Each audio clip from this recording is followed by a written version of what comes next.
I thought I would tell you like a little bit about how I got interested in machine learning, and this goes all the way back to 2012. This was like my last year as a postdoc, and so I thought it was like a really cool technique, and at that time it was not as immensely popular as it is now. So I took a graduate course at Rutgers, thinking, okay, this was where I was for my last postdoc, and thinking, okay, like this is my last chance to really being able to sit in a class and learn about it. And then I started a faculty job, and I had to like set it aside for a little bit just because there's like so many responsibilities when you're junior faculty. And then the reason why I picked it up again and sort of like more seriously was because I wanted to leave the field. I think I'm sure you've learned that this type of techniques are quite popular. They're quite transferable skills. There are like many jobs as data scientists that are popping up. And so I thought at the time I was sort of like 3 years into my faculty job. I was really burned out. I was a bit bored, and I just thought, okay, like this is not for me, and I'd rather like find a role in private industry. And so I took a sabbatical summer, telling all my collaborators, like don't email me, I'm not going to work on anything. I don't think I was like very sorely missed, frankly, but I just like felt like, okay, I should let them know. And I spent the summer just like learning stuff and doing these like Kaggle competitions. Because also, as academics, like we're always sort of like shielded from what the real world is doing. And so I felt like, okay, I need to have a sense of, like, am I really terrible at this, or am I like at least competitive? How does it work? And then I don't know what happened. So I think, in a way, yeah, I don't know. I mean, I also I had a kid, and so I feel like sometimes maybe this put things on pause for a while. And in the meantime, I just got enamored again with my job, and instead, I started using all of these techniques in my research. So I always feel like, even now I have tenure and everything, but I feel like I never know, I feel like I will be like, 80 and be like, oh, I think it's time to switch jobs. But at the moment, I really love it. But I feel like, also I think it's good to say that, these are things that are fun to learn no matter what you want to do after. And also, especially if you're a junior level, that, I don't think that academia is a world where you will be constantly in love with what you do and will have no doubts at all times. And so I felt like it's maybe nice to share.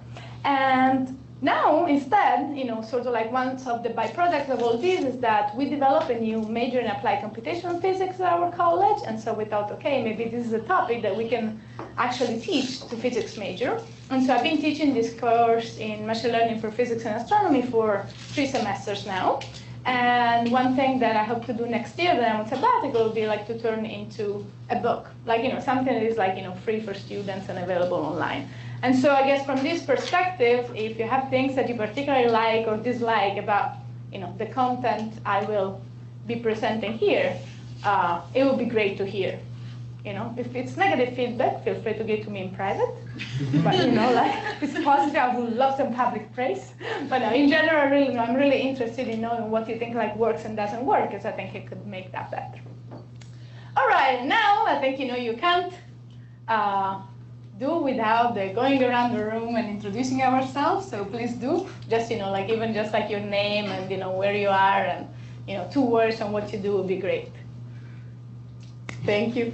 I'm just starting work. I'm a postdoc here at the CCA, and I work on galaxies. Francisco Villascusa, and I'm a postdoc here, and I work on cosmology, large scale structure. Hi, my name is Carlos Aguaiza. I'm a student at City Tech. I'm a senior business major. My name is Giovanni also. I'm a faculty at City Tech. I work on particle physics. Mireia Buzi, I'm a postdoc here. I work on galaxy and supermassive black holes. Hello, I'm Faraz. I'm a graduate student at City College, and I work with Dr. Aguila. I'm David Cristalava, based at NYU, and work on theoretical cosmology. I'm Mikhail Ivanov from NYU. I work on cosmology and logical structure. I'm Sarab Shah from Rutgers. I work on super. I'm Ina Choi, postdoc at Columbia. I work on hydro simulation and galaxy formation.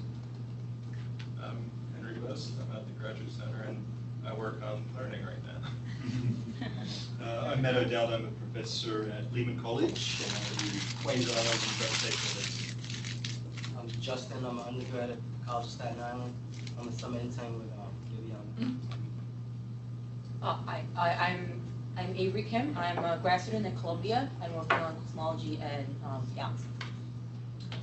I'm Marco Muzio. I'm a PhD student at NYU. I work on cosmic ray physics and multi-messenger astrophysics. I'm Ari Maurer. I'm at CUNY. I work on galaxies. Hi, my name is Anant Lakshmi. I'm a master's in electrical engineering in CSI. So, yeah. I'm Stephanie Thomason. I'm an associate research scientist here, and I also work on galaxies. I'm Rachel Somerville. I'm the group leader here, and I work on galaxies, black holes.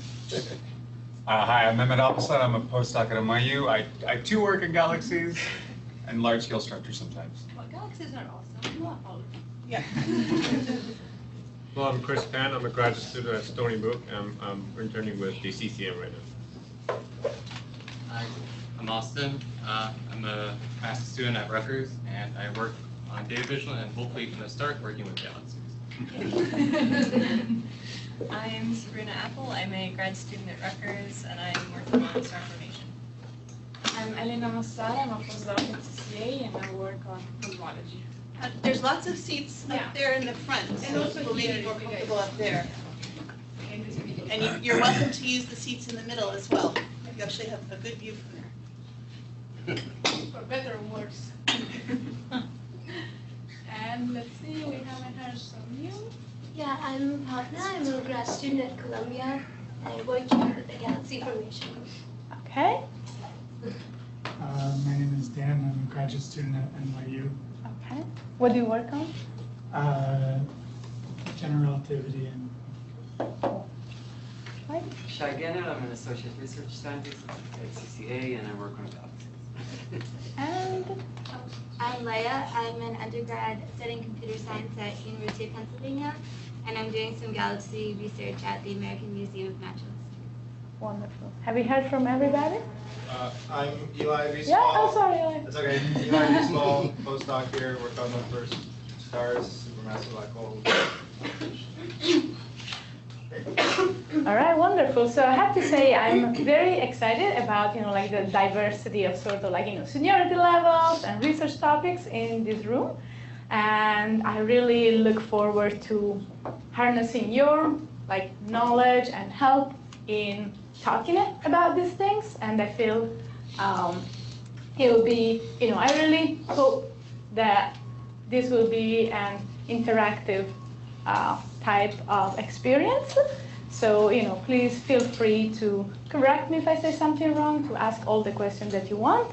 At the same time, I feel like, when there is like a large disparity of roles, sometimes these may result in being a bit intimidating for more junior practitioners. And so I think also that, one of the things that I really care about here, and I think Rachel, who's not saying but was really instrumental in making this happen, cares about is like we want this to be a safe place for beginners to ask all the questions that they want. I feel like especially for people who gravitate around CCA, there are tons of opportunities for sort of like a higher level conversation, but this is really, especially this part, is really like a school, so it's a place to learn. And so I ask you that, if you think, if you have questions that you sort of like try to formulate in a way that are friendly for people who are just starting out, and by all means ask all the questions. And especially for those of you who are maybe already more senior researchers, but also beginner practitioners, to set the tone by asking the basic questions so that hopefully everybody will feel comfortable and be able to follow suit. Okay? And then let's see what else. Other practical information. So we have a Zoom line. So you all have the course page, yes? Okay, so I will be posting information there. And I believe most of you are in the Google group. If not, you should have received an invitation to join the Google group by me. If you haven't, please get back to me. I will. And so sometimes it's better to duplicate information, so I will use both the Google group to make an announcement, and I will also try to post things that are relevant to the page. There is like Zoom a Zoom line. Oh, hello. We have a few people, but Hello. I'm not sure. Oh, okay, great. Can you hear us okay? Yes. Okay, wonderful. Yeah, so so there is a Zoom line if you want to attend remotely for like part of this. And then on the page, I also put my GitHub page. I made like a repository for the school. And so, you know, sometimes I will post there materials. If you want to sort of like follow along with code that we sometimes work with, you will find it there. And so you can download the stuff from there. But also like afterwards, I'll post the slides and, you know, like the completed notebook. So even if you miss something, you can like go back and look. Any questions? Comments? Okay, so I think we can get started. I'm gonna see if I can put these in presentation mode. So I know what comes next. Okay, yeah. All right, so we're gonna talk about machine learning, and I feel like, you know, it's a general enough topic, but, you know, because of my experience and the experience of most people in this room, most of the examples that we'll have will be from Astro. But in general, I feel like, you know, you get asked what is machine learning a lot, and I don't think people would agree. But for me, I would call it the art of teaching a machine to make decisions. This can be like, you know, all sorts of decisions. It could be like recognizing a certain type of objects. It could be detecting similarities and differences, picking up patterns, weeding out signals versus noise. The one thing that is tricky is that, you know, like I feel like in many things in science, we call it science, but it's more of an art because, you know, it's really like a combination of like a little, you know, type of intuition, of like good practice, and of applying the scientific method. So, you know, our brain, I like to say, tends to machine learn. Like if I show you this picture, right, has like red and green dots. Actually, they're squares. And then, you know, I don't tell you what's on the axis, right? But if I show you another one, I ask you to pick the color, would you be able to tell me? What would you guess for it? Red. Red, very good. And this is just because you've been shown some examples and then, you know, you were able to pick up what the relationship was. So in some sense, this is how machine learning works. It's not the only way. And I will go back to what this means a little bit later. But, you know, in principle, I can also write a formula that connects, and, you know, sometimes we like to call it a likelihood. Just like usually a mathematical expression, or, you know, it may not be analytical, but it's something that allows you to connect the things that you want to predict, which is like some inferred property. In this case, it was the color, green or red, with the things that you actually know about the objects, the things that you observed that were the coordinates. And so this is like a likelihood-based model.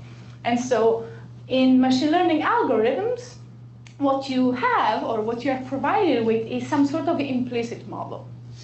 You never spell out this relationship, and this is in some sense the limitations, I feel, of machine learning, but what you obtain is a path to a decision.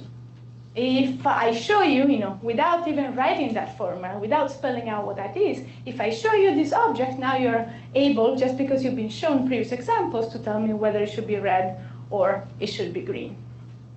So I want to talk about a little bit of jargon, you know, like the way that we call things that I'm sure many of you have heard about before.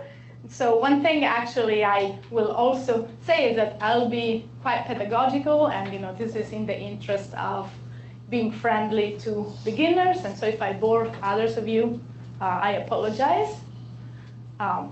So the things that we observe, so the things that we typically know for the objects we are studying, are called features.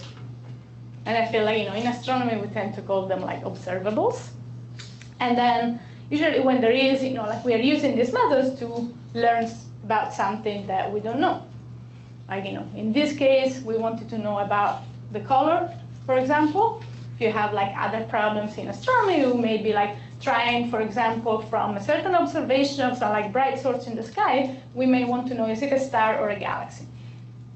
And so in this case, the things that we know, that we have observed, that may compose our image, it could be like the brightness in each pixels, it could be the color, these would be the features, and the label, what we are trying to predict or know, would be whether this is a star or a galaxy, the same way that in here, it was the color. Now, often, actually, this is a subject that changes frequently, but, you know, like the traditional subdivision of machine learning was in like supervised versus unsupervised machine learning. And so in supervised machine learning, we assume that there is a set of objects for which the labels are known. So in this case, this would be this set of objects. I have some examples for which I know not only the coordinates, but also the color. And this set is called the learning set. And so this is what I can show to a machine and hope that the machine will be able to infer from that the relationship between the coordinates or the features and the target property, which is the color. Now, of course, the performance for all of these supervised algorithms, actually for all types of machine learning algorithms, because they're data-driven, the performance depends very crucially on the size and the quality of my learning set. So for example, if I put these 2 points here on this plot, I have 0, 0, and I have 2, 2. And then I ask you, okay, should 3, 3 be part of this sequence? What would you say? Yes. Yes, right? It seems fair, you know, like you have 2 points, like the most natural connection you can make is like to put them on a straight line. But, you know, if I show you other examples, then you may actually realize that the relationship that you had, now that I added a few more points to your learning set, is actually different. And so 3, 3 shouldn't be part of that. And so the art of understanding, well, first of all, whether you have enough data to create a good model, and second, to represent the data in a way that is useful to make decisions. This is called data representations, and actually in the jargon of machine learning, more often called feature engineering. Right, so even if we think of this a little bit as a magic box, something where I feel like scientists have a very strong role is understanding what kind of information you need to provide for this to be relevant. And this, you use it with subject matter knowledge.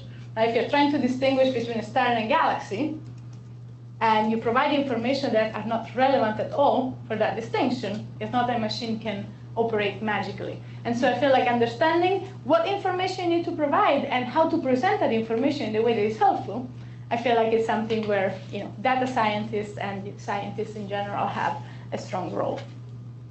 The other side of machine learning is unsupervised machine learning. Okay, they show up on screen. I was afraid that you wouldn't be able to see anything. So in this case, what you have, say, you know, you don't have any labeled examples. So this means that basically you are shown a set of objects or points. You still know the coordinates, like in our previous case, but you know there are no labels, there are no colors, and maybe you're not even trying to learn the colors. But what you maybe wanted to try is to explore relationship among these points to see if some of them are similar to one another, for example. So this is sometimes called clustering. And so something that machine learning can help with is finding a mapping from a certain representation space to a different one, where the objects are arranged in a way that is meaningful. And so this is helpful to clarify which objects belong together, which objects don't belong. And also, once you have this mapping that is provided for you, this may be insightful because, you know, it may help you understand, okay, why is it that this XY representation is more meaningful from a physical perspective than the original one that I have. And sometimes you could combine this with some human input to look at these new representations, so like, okay, can I figure out why these objects are similar, why these objects are different? And so sometimes this was called semi-supervised learning. Now this is like a fairly ancient, and when I say ancient, I mean like 3-4 years ago. And I feel like it is like a very rapidly changing field. But you know, I feel like, you know, now you hear about reinforcement learning, you can hear about transfer learning, and so it's all, you know, like the distinction between these different types of techniques have become a lot more muddy, I feel like, in the last few years. But I think it's still helpful to hear the basics because, you know, like when you read papers or when you use textbooks, this is often what you see. Okay, another important distinctions that we tend to do, and again, you know, this is blurry as well, is when we talk about regression versus classifications type of problem.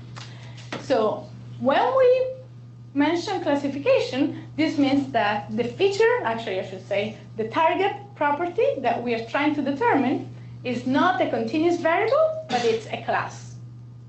So one of the, like, you know, historical data sets that I use for machine learning is this sort of like, you know, handwritten digit recognition problem.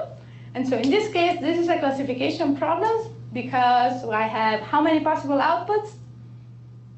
If I'm trying to recognize the digits, there are 10, like 0 through 9. And it's not even just the fact that it's a finite number, which is meaningful, but it's the fact that these are not contiguous classes that sort of like degrade into one another.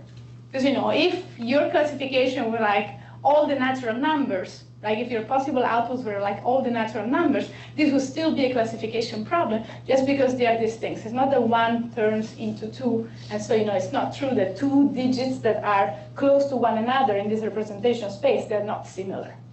Vice versa, we talk about regression when you have a continuous variable as an outcome. For example, today we're trying to predict the probability that will rain in half an hour. Like this probability, I mean, it is bound. It is between 0 and 100%, but it can assume any value in between, right? There is like no compartment. And so in this case, we're talking about regression. How about if I was trying to decide whether or not I should bring an umbrella? Is this classification or regression? Classification, why? It's yes or no. I have two finite outcomes, two only possible outcomes. They're distinct from one another, and so this becomes classification again. I can put maybe, actually, and then, you know, like. So what kind of algorithms are around there? Well, so many. This is like a famous infographic, at least in our field, that was made, I think, in 2013 when scikit-learn, which is the main Python package to do machine learning, was just starting out. And it was fun at the time, you know, just to have an idea of like, okay, well, you know, I told you it's a data-driven approach. So, you know, the first question is, do you have more than 50 samples? And if not, just go get more data. This is fair. And I think this still stands. And then, you know, you can still, like, you know, look at things. Are you predicting a category or a quantity? And then you will end up in the regression versus classification box. But just, you know, like the overall zoo of possible models, and actually I call algorithm models in machine learning interchangeably, which I'm not sure if it's completely correct, but, you know, just so you know. So the idea is like, what can we do with them? What kind of things are they useful for? And I put together some of my favorite applications, but, you know, by no means it is a complete list. But I think one that is quite crucial is save time. And so this is a case in which machine learning is not used because it's better than other things, but just because it's faster.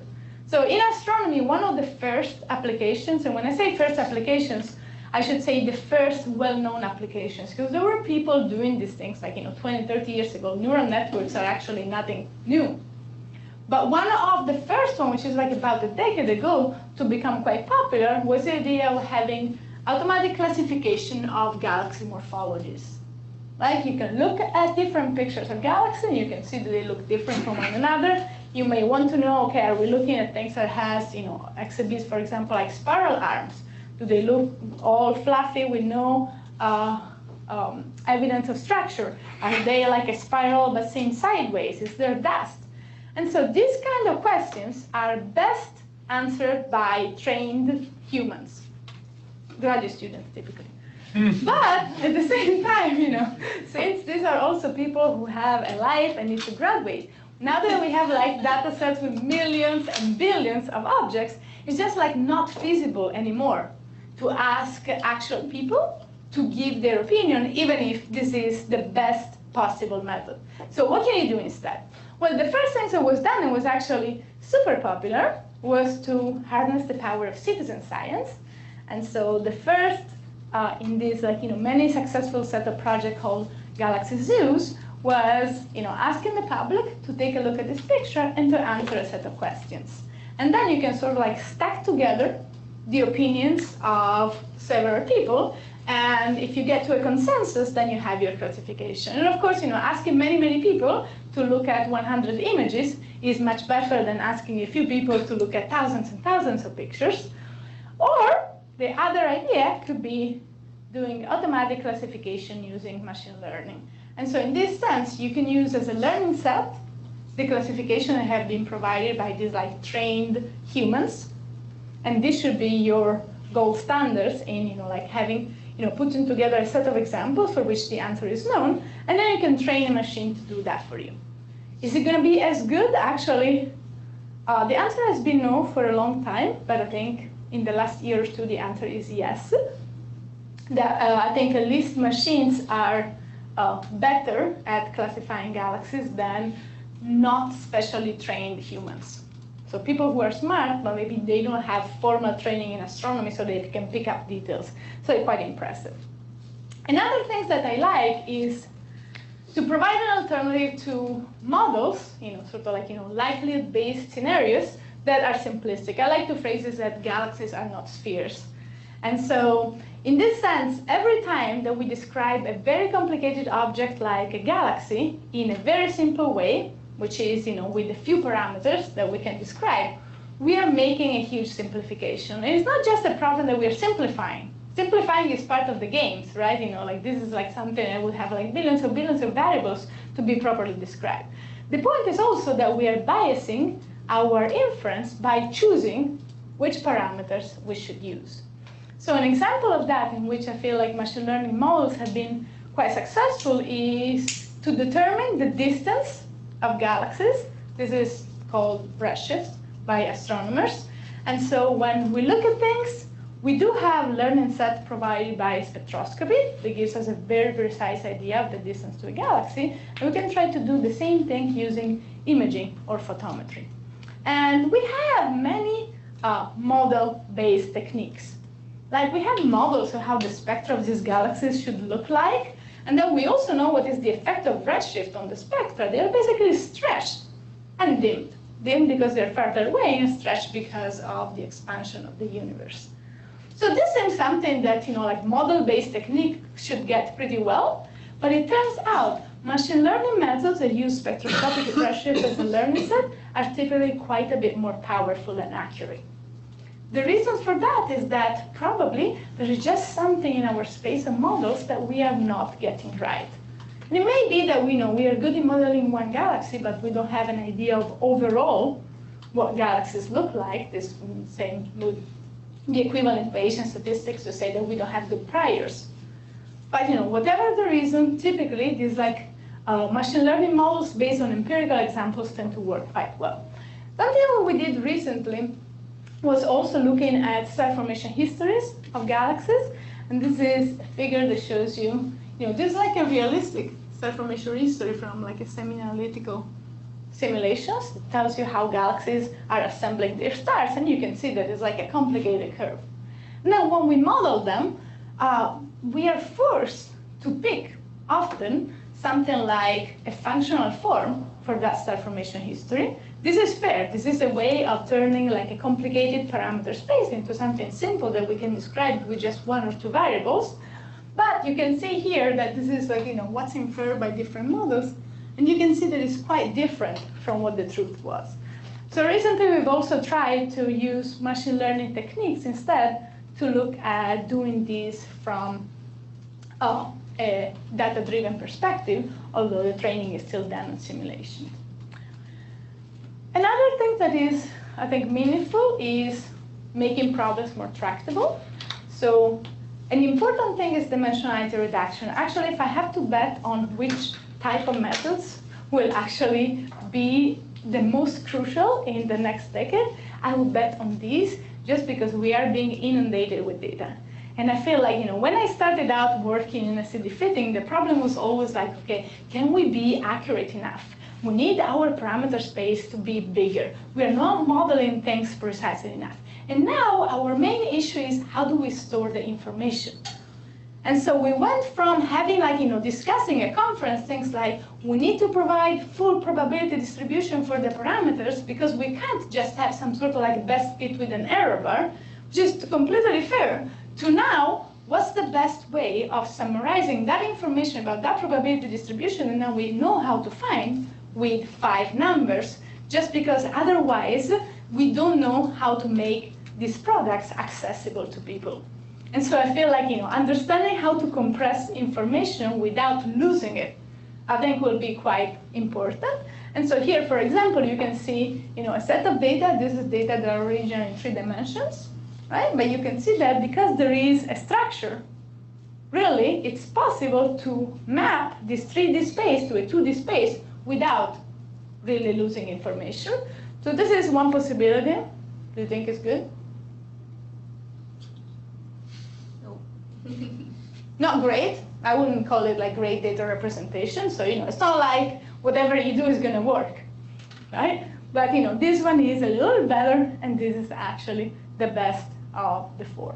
And so I feel like, there are many unsupervised techniques that sort of like point to reducing the space of the data without losing information or, yeah.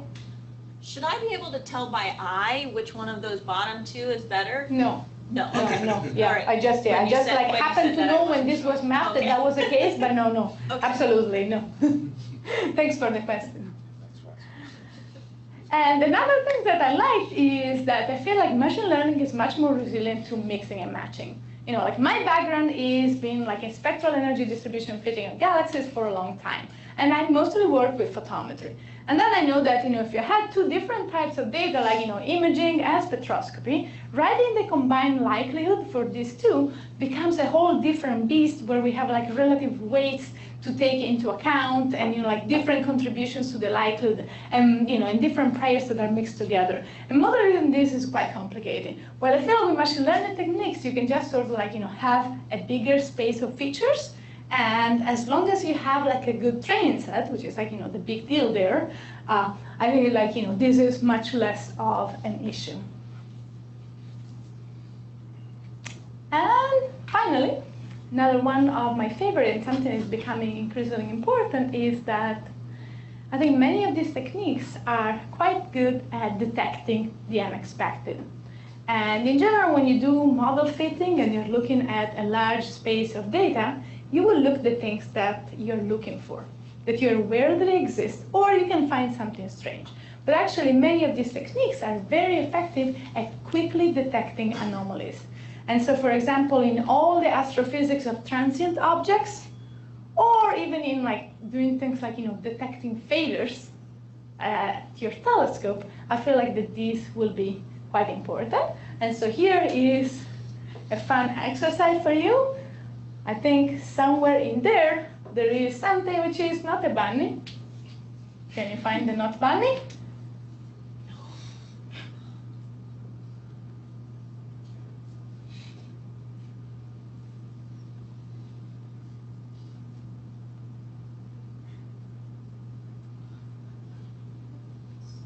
Bird? Yeah, fair enough. Actually, this is probably like the most clever answer. No, not a bird. I think it's something that, I would say maybe like an egg. Did you find it? Where is it? It's on the left. Yay! Very good. So this is also, like an example of a human anomaly detection. But yeah, I feel like, this is something that an algorithm can do quite fast. And here it is, the extra bit in between the two bunny ears. All right, so all in all, I like to compare machine learning and model fitting, and it's not because I really have a favorite between the two. So machine learning's models are data-driven. This means that they're only as good as your data. And when you fit the model, which means like, you spell out that likelihood function that connects observables with things that you want to infer, well, this is intuition-driven. And so in some sense, it's only as good as a scientist, but really just depends on, like whether or not the model that you made is accurate or good. One of the issues of machine learning is that usually it doesn't generalize very well. In other words, if you have derived a model by applying to some data, you cannot take the same model and apply it to other data. Right? This is like, a very tricky process. On the other hand, if you are building your model, usually if you understand the physics well, then, like transfer of information is something that is quite easy to do. And something, I guess, that is similar is that what you do in machine learning is you find a way to answer questions. Say that, like you want to think about the examples of recognizing a picture of a cat. Right? You want to have, like you're shown pictures of different animals and you want to say whether or not that is a cat. If you're doing this in a model-based way, it means that what you're building is a model of how a cat looks like. And so in the end, like whether or not you become able to recognize the cat so that, like the model that you build will look like real pictures of cats, and so you'll be able to tell, hey, yes, this is a kid, this is a cat. Depends on how well you've been able to describe the cat. Okay, he has like 4 legs. He usually has fur. He has whiskers. This is like how long the tail typically is. So if you got this thing wrong, you may fail. But if you do this with machine learning, the only thing your machine will be able to do will be to answer the question, is this a picture of a cat? Without doing the extra work, it won't be able to talk about what catness means. Like it will not build subject matter knowledge about, like what a cat looks like. Is it possible to squeeze this information out of machine learning algorithms? Certainly. And I think, that's one of the reasons why I think, model interpretability and, understanding why machines make decisions is a hot research topic, because especially in science, usually we're not just satisfied with having the most accurate answer. We want to know why that happened. And one of the reasons I feel for this is that for us, transfer of knowledge is essential, right? Building a product that can do something really well is great, but building a product who can teach others who are taking similar data, working in a similar problem, how to progress, then this is science. And so I think for us, this is particularly important, more so than if you're building, say, a financial tool that is trying to predict the return of investment. Well, typically, you'll be interested in making as much money as possible and satisfied if this happens without having to know all the why and how this happened.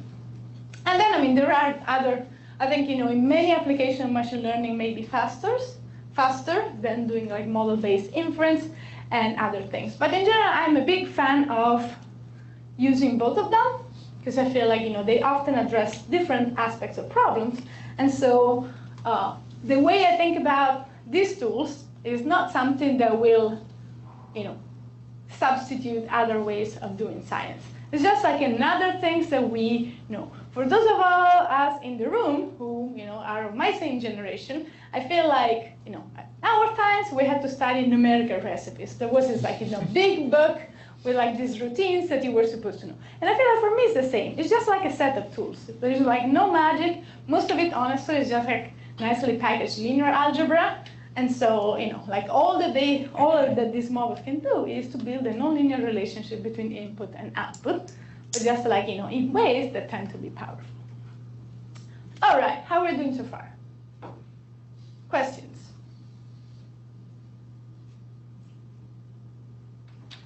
Okay, so I thought maybe we can play a game. So, let's see, who of you has sort of either used machine learning in the research or are familiar with some application of machine learning within the research field? Don't be shy, okay. Well, actually, in your case, that does not apply. Okay, yes, 3, one more, okay. All right, so I'm going to ask you guys to do, let's see, like I need 4 volunteers. So I'll have you, and I saw some hands in here. Sarah, was it one of you? Yes, and someone else? Okay. Yeah, sure. I just started it, so I'm not sure. Okay. Yes, okay. All right, so I'm going to ask you to write on a piece of paper what this application was, in a way that doesn't have a lot of information. For example, I was trying to determine the morphology of a galaxy using imaging data, like this level of detail. If you don't mind writing on a piece of paper, then we can, if you have a piece of paper, yes. So, don't be too detailed. You don't have to have done it yourself. No, it could be something that you're familiar with, that that people do and you're relatively familiar. And you're not going to be called to answer any questions on it. This is just for the purpose of checking that we're understanding what we've seen so far. Yeah? What are we writing again?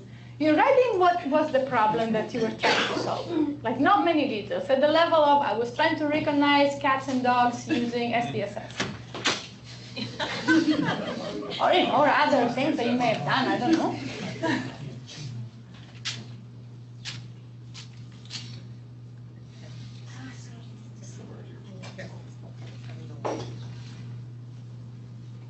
people on Zoom, everything okay? Yep. Okay.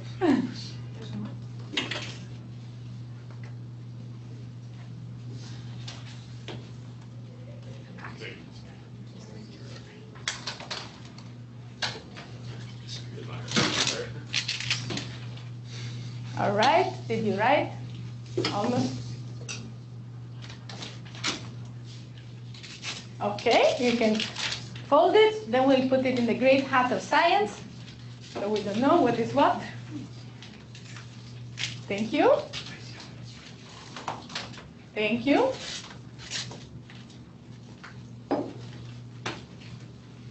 Right? One more, two more. Yeah. Very nice. Now I'm going to run away with all your ideas and say to your mind. No. All right, so I'm going to read it, and then, I want to answer these questions for each one of them. So, just quick. Learning halo to galaxy properties. Mysterious. Okay. Do you think that this would be supervised or unsupervised machine learning? Learning halo to galaxy properties. Unsupervised. Unsupervised? I have no idea, Frank. I mean, I think you can do it in all possible ways. I guess that if you do it unsupervised, you would just sort of, like trying to sift through the data to see if you recognize patterns that are common to things that are not. I could imagine also a supervised way if you're using, for example, simulations to train this relationship, then that would be supervised. Very good. Is this classification or regression? This is, I guess it depends on the galaxy properties. Let's say that we're looking for luminosity. Would it be classification or regression? Regression, right? It's not something that is set. While, if you're looking for morphology, then probably you will set it and it will be classifications. And what could be useful features or data to collect to answer this? Like, what would you need to make this work? What would you need to know? Halo properties and galaxy properties. Right, the halo properties and galaxy properties. Very good. And what are those properties? Halo mass. Mass. Size. Size. Redshift. Okay, all good, all good, All right, let's go to the next one. Classify transient light curves from simulated LSST data. I have to thank this writer because they already answered some of these questions for us. So first of all, is this classification or regression? Classifications, they say classify, so I'm assuming here that the possible light curves belong to a certain set of templates, and so you would associate to one type or the other type. And if I'm saying things that don't make sense, you feel free to correct me. Okay, is it supervised or unsupervised?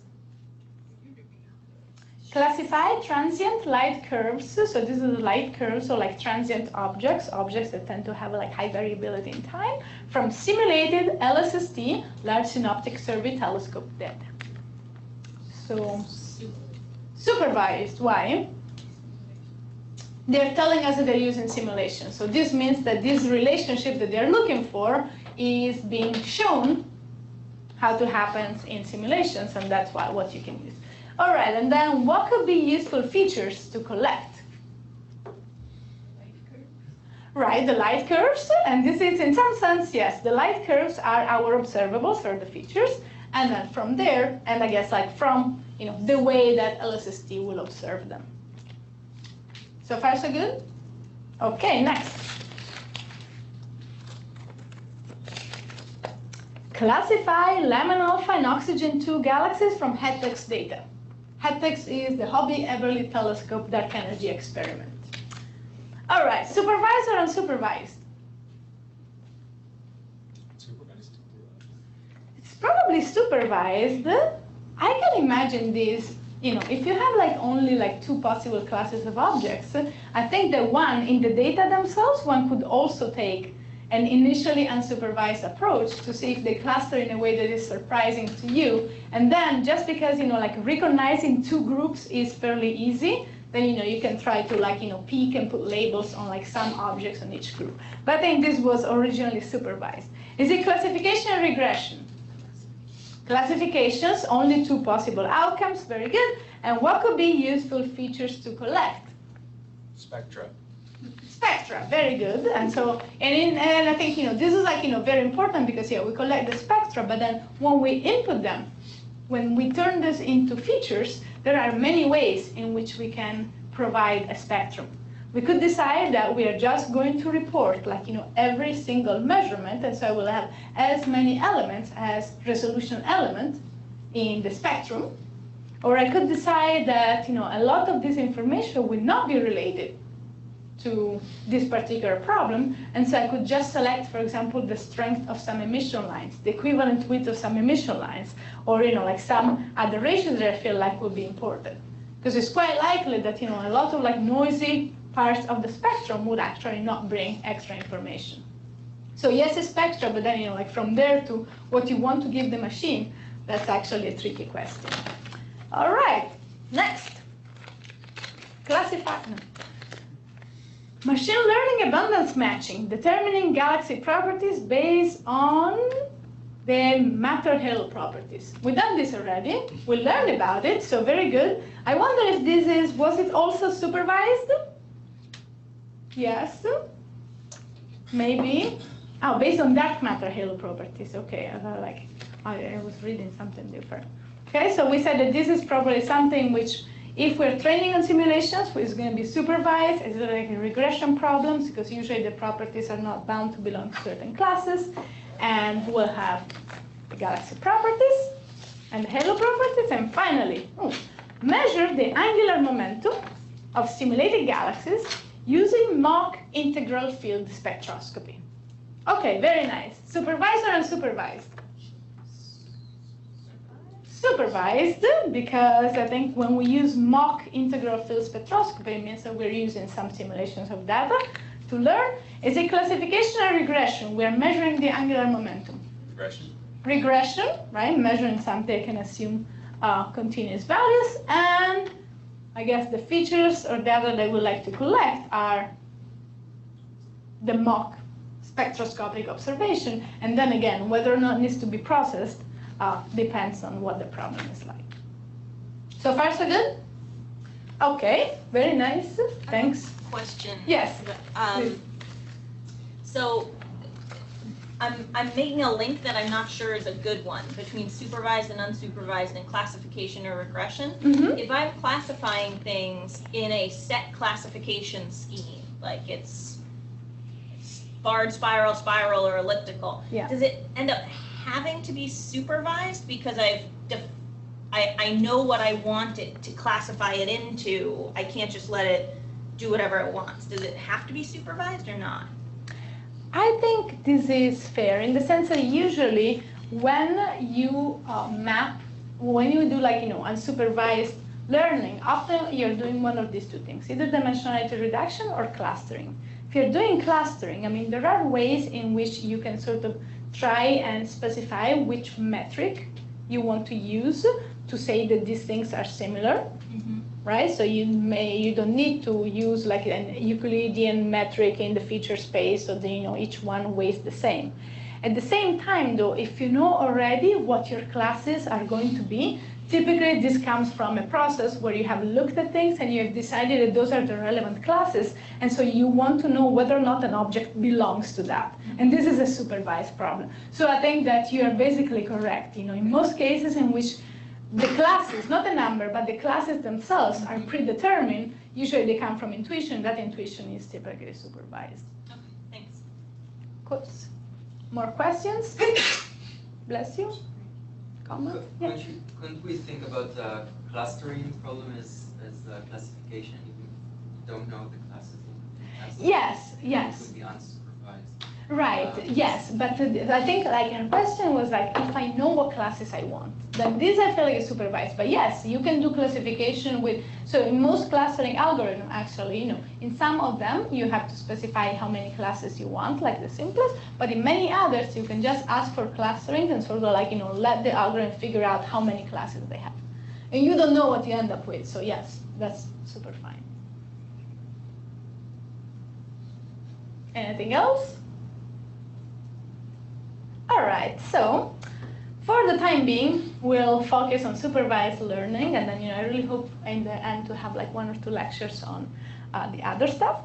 So supervised learning is the one in which we have a learning set. So once we have this learning set that has objects for which both the features and the labels are known, what do we do with it? Well, the first thing is like we cannot use all of it, which is, I feel like, fairly different from a lot of like a least astronomical application, which we find relationship and we use all the data. And we never bother on testing whether that relationship holds in, like some other data set. So I think this is like, a good practice from machine learning, which is if you have a learning set, you can never use all of it to build your model. And when I say build the model, it means to, sort of like put together the set of decision or the set of questions you want to ask your machine in order to make a decision. So typically it's split in 2 parts. One is called the training set, and one is called the test set. And the idea behind this is that you use the training set to build that relationship, but you use the test set for 2 things. One, to make sure that you're doing okay, right? The sort of what you have learned here still applies here. And more importantly, since typically your application is going to be to take your model and use it to predict the properties of other objects for which the labels are not known, like this is what you're trying to do really, you want to know how your model generalizes.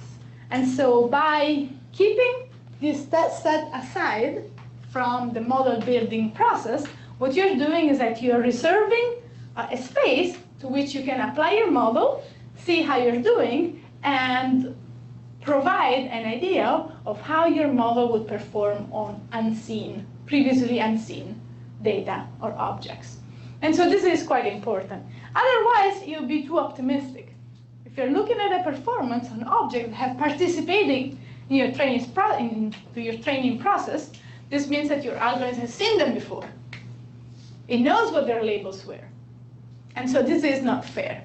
Now, I want to note that it's not fair anyway.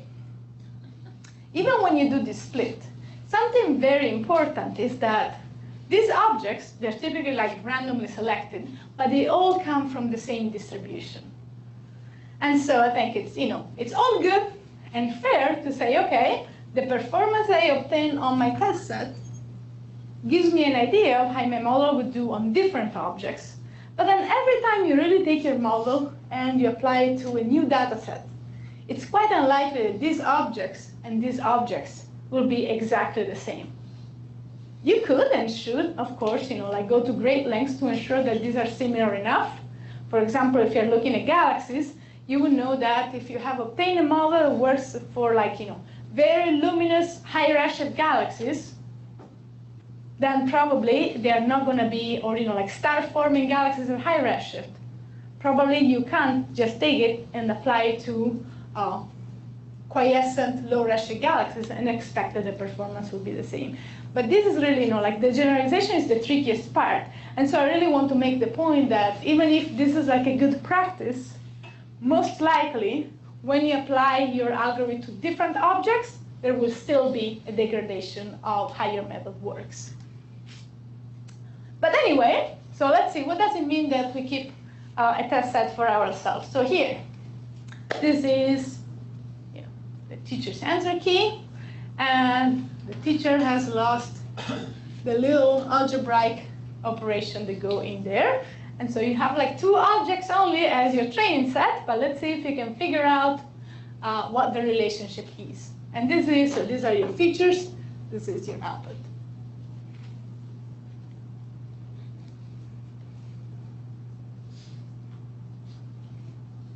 Any idea?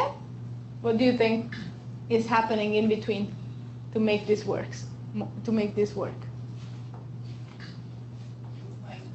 A times B minus C.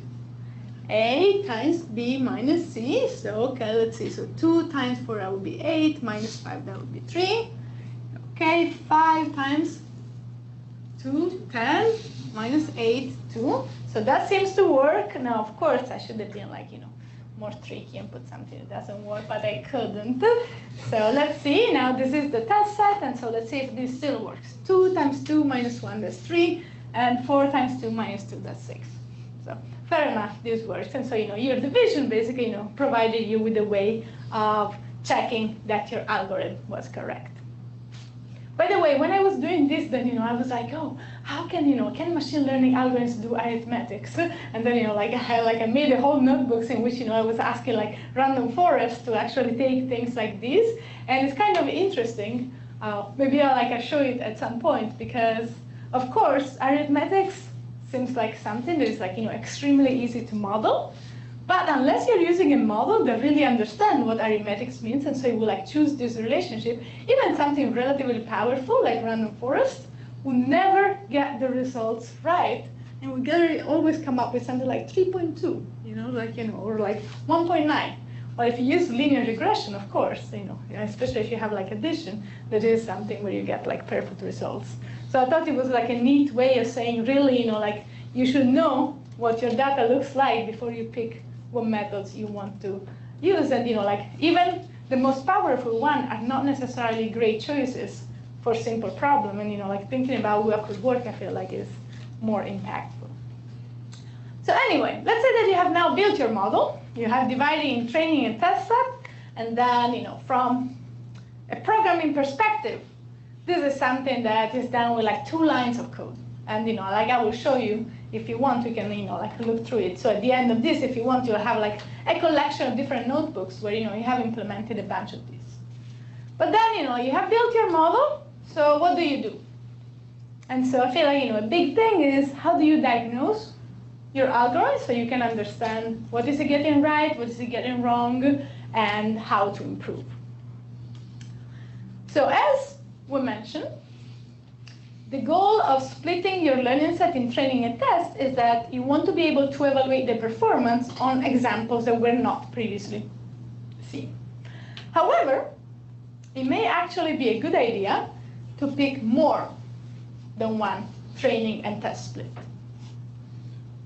Any ideas of why? So, I have picked a random selection of 80-20. Just different. It could be it doesn't need to be 80-20, it could be 70-30 or whatever, 50-50. Should I pick another one? Should I make another random sample? I'm saying yes, it's a good idea to do it a few times. But can you think of why that could be good?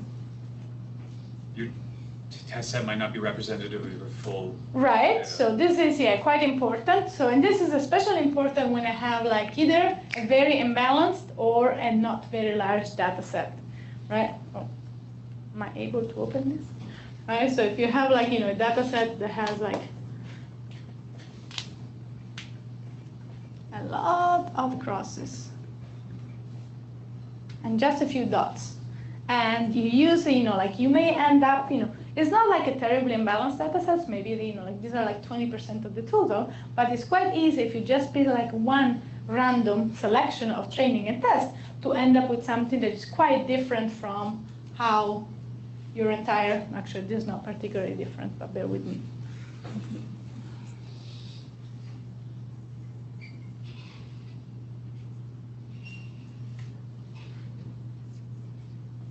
This was your test set, and this was your training set. You can see that this is not a particularly good representation of how your objects, in the training and the test set, the distribution are quite different. And so in general, doing this a bunch of times, so this also means that, for example, an algorithm that is trained on this data probably wouldn't do too well on the test set. But maybe not because it's not doing well, but just because this representation is somehow weird. And so if you only do it one time and you use the performance on the test set to evaluate how the algorithm generalizes, you're more subject to random fluctuation that come from having picked a particularly weird split. Another good point is that if you do it only one time, it means that you're only using whatever fraction you've chosen for the training set. So you have labels for all of your data sets, but you're only using 70 or 18% of those objects to train the model. And so in some sense, you're wasting good data that are expensive to collect. So I think 2 good reasons is that it would be nice to find a way to use all the data in your learning set for training your model while keeping it fair. So, not using the performance on the training set to estimate how the algorithm generalizes, and sort of like get a sense of how much your performance would fluctuate because of a particular representation of the data that you're dealing with. And so the solution for this is something quite common that is called k-fold cross-validation. So the idea is now that if I have a learning set, I can divide it in k folds, and in this case, k is equal to 5. So 5 is often considered to be the minimum. You know, in general, if you have a large data set, more is nicer because it gives you a bit more, a bit more accurate idea of what the spread of the possible performances is. But let's say you do it with 5. And so first, you have that your last 4 folds are the training set, and the first fold is the test set. So you train your model, you get your performance here, and then you keep doing it, sort of like, switching. This is switching, is sort of like moving, sliding across your test fold. And so you see what we're doing here is that this is like an order representation. So this is not really like a random split.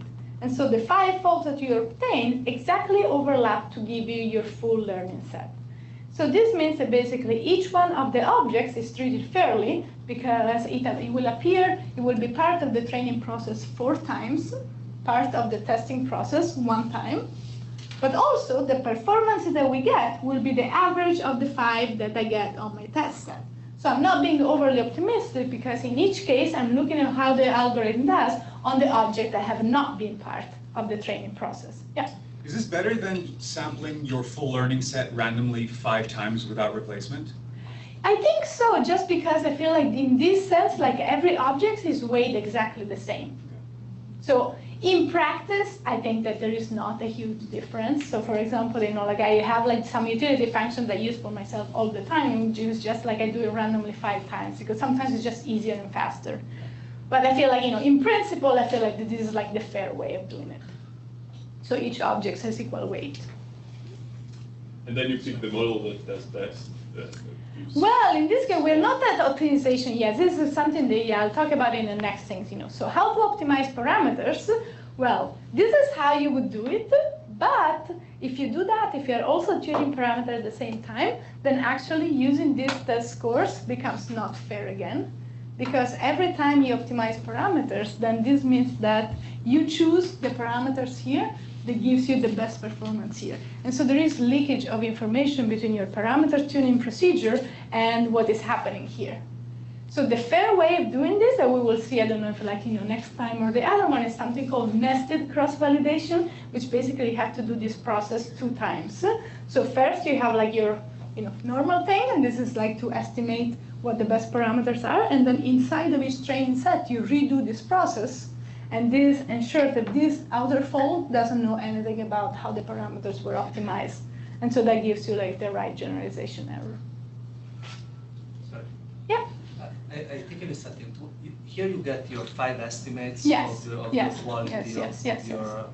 So what do you do with those 5 numbers? Is that you take the worst one as the average? If you average, then You get an average and a standard deviation. And so this is, I feel like, a fair representation of what's your typical behavior, but also how much it can fluctuate. So that's why I feel like, 5 is sort of a minimum to get the sense of that. And then, of course, if you have the luxury of doing it with like, 8 or 10, then that estimate of the standard deviation also becomes more accurate. So you don't take the conservative approach that you take the worst case scenario as No, but in some sense, I feel like reporting something like the average or the median and the standard deviation gives you an idea of what that worst case scenario could be, what that best case scenario would be. And so this has the 2. Oh, sorry, Marco. Sorry. How high can I push? Like, what's my maximum? Okay, folds? Yeah. Well, that's exactly connected to the next point. So, advantages of these are we use all learning data, and then, we get a sense of the average typical behavior and, how much it can fluctuate, which is good. You always want to have like an error bar on the things that you measure. But what is the disadvantage of these compared to just picking one? You're working with less data. Well, I'm working with, yeah, I guess that, yeah, in a way, yes. And so, from a practical perspective, this takes 5 times more time to run. And so this is, so to answer your question, typically the maximum that you can pick really relates to, what is the, what's it called? Like sort of like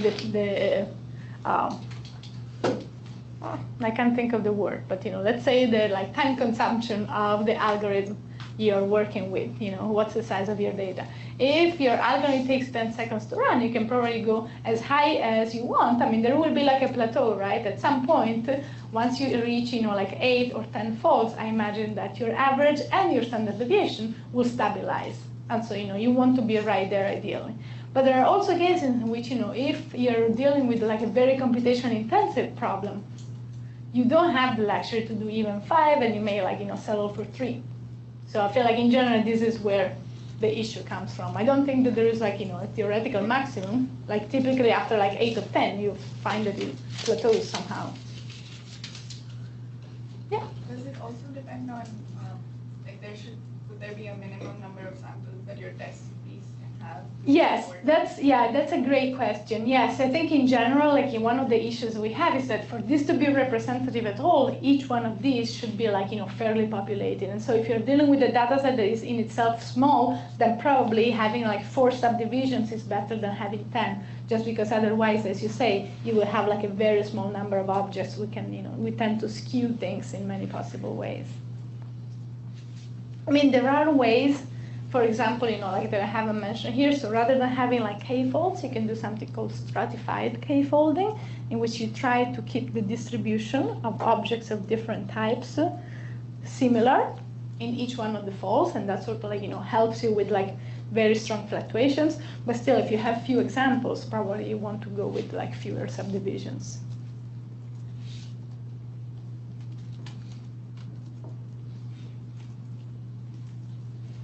All right, so now you built your algorithm, you decided you've split your things say 5 times, 10 times, you have gotten your performance. Now, maybe it's perfect. I don't know, maybe your performance on the test set is accuracy, if you're doing with classification, is 100%. All of your classifications are correct. Most likely, though, this doesn't happen. And so what's next in terms of understanding how to do better?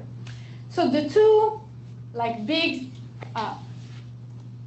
woes, I don't know, how do you pronounce this word? Woes. Woes, okay, very good, thank you. The two big woes of machine learning algorithms are bias and variance. And typically, it's hard to have actually, maybe today we will see an example of an algorithm that has both problems, but they tend to be inversely proportional to one another, and there is a mathematical reason behind it.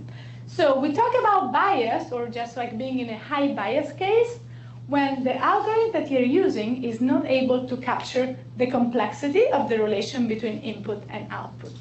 So being in a high bias case means your model is too simplistic. And this is the reason why its test scores are low. However, you could also be in the case of high variance. In the case of high variance, what's happening is that your algorithm is too affectionate to its training set. It has learned all the nooks and crannies of it. And because of that, when you try to apply it to different data that it has not seen before, it performs poorly. So how do you see this? Well, in general, the common trait is that the test scores are low, right? And so this means that, you're looking, say, at the accuracy that you're obtaining in your test set, you're like, well, 60%, and this is a binary classification case, so if I do a random, it's 50%. And so you know that that's not great. And then, you want to sort of open it up and understand, okay, why is this happening? So you can know what you should try next to try and improve. So sometimes, by the way, high bias is called underfitting, and high variance is called overfitting. This is more of the machine learning practitioner jargon. So this is an example from Andrew Ng's Coursera machine learning class. This is one of these historical classes. He's I think like, a very well-known practitioner, and he's one of the founder of Coursera. And his machine learning class that was offering at Stanford was one of the first classes like ever offered, and I took it like, I would say maybe like 5 or 6 years ago. And it's really nicely done if you have the chance. And so this is an example. So the 5 crosses that you see here, they are, sort of like your training set points. And so you're looking at the relationship between the size of a house and its sale price. Okay? And so this, as you can see, is a linear relationship. And here you have a high grade, actually degree 4 polynomial relationship that has like, 5, like as many free parameters as the data points that you have. And the actual relationship is probably best matched by a second degree polynomial. So if you have high bias, it means that you're using a relationship to map input versus output, which is too simple. And so as you can see, this curve goes close to some of the points, but it doesn't really describe the relationship between x and y very well. Vice versa here, you can do it perfectly, right? This is like a model that really gets every single point perfectly. However, you can see that if I add more points, which would be like my test set, to this relationship, and the points are on my real relationship, there will probably be like a test point here, and a test point here, and a test point here. And you can see that none of them is well described by the relationship that you inferred, and this is because your model is overfitting. So there is, I guess, like a better version of this, and this comes from Jake Vanderplas' book. And by the way, I put these as resources in the course page. Jake Vanderplas has some like great books, both into like in Python programming, and he has like a data science with Python book, which is available on Amazon for like $28, but also all the notebooks are available online for free. And so, like I use a bunch of his examples, but in general, it's a great resource to have. And so here, you can see that in this case, you have the training scores, the training points are in blue, and the test points are in red in both cases. So if you use this relationship, you can see that the relation performs fairly poorly, and this translates in a score. This is like R2 score is something that basically describes how much of the variance in your data is described by your model. And so 1 is perfect and 0.7 is not great. But you can see that the model performs in a way that is similarly poor, both on the training set and on the test set. And so this is how you can diagnose a case of high bias. You knew, because you're here to improve, you knew that the test scores are low. So what you do is you go and look at the training scores. Now, what are the training scores? Basically, these are the scores, like the performance that you obtain, applying the model you've built to the training set. And so in this case, if your model is too simplistic, you would see that the scores on the training set are also not great. This is like a symptom of high bias. So the test and train error, which is another way of looking at the scores, are similar and high. Vice versa, if you are in high variance case, then how are your training scores here? Great, right? Typically, if a model is overfitting, it means it's too affection to its training set. And so usually, like the smoking gun of this is that you will see a large gap between your test scores and your training scores, which indicates that your issue is not that your model is not able to describe this relationship, it's that in the way that the model generalizes. And so for this one, you can see that the model was doing fantastic on the training set with an R2 score of 0.98, but the validation score is horrible. And so diagnosing high variance typically means looking at the test and the train errors or scores and finding a large gap between them. So once you figure out what is happening, what should you do? Well, if you have high bias, then in general, you could try using different features or engineering new features. This is something we will see with our decision tree. So let me set it aside for a moment. But it's possible rather than having to collect new data, that the way you're presenting your information is not helpful enough for the algorithm to understand it. So one typical example is that if you need to fit a polynomial relationship, and you're using a linear model, that doesn't work great, right? But still, if you're using a linear model, it means that you have some sort of information on variable x. So you don't need to go and collect more data. You could just say, hey, you know what? Let me add x squared to my set of features. And using a linear model where one of the features is x squared is the same thing as using a degree 2 polynomial model. So this is how feature engineering can work. And so one example of this in cosmology is that we've known for a long time that most cosmological distance observables are more sensitive to the product of omega times h squared, like the Hubble constant square, rather than like each one of them.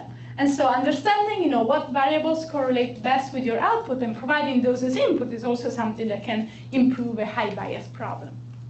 Or you could try a more complex algorithm. Like some algorithms are limited in the number of forms of relationship that they can model, and so you may just need to upgrade. If you're in the high variance case, I think one thing that you could do is try reducing the number of features, like if your algorithm is sensitive to noise, weeding out things that don't help but may have a confounding effect can help, or you can either change the parameters or try a less complex algorithm. Another thing that I don't know, I feel like historically it's always described here, but I feel like it's really transversal, is checking if your problem is that you don't have enough data. Right? Because as we had, in the case of that I show you with the 2 points, there's not really many relationships that you can fairly infer from 2 points. You're going to use a straight line. And so the reason why your model is not working well may be that your training data are just not sufficient to understand what the relationship should be. So how can you do that? The tool that we use for this is something called learning curves.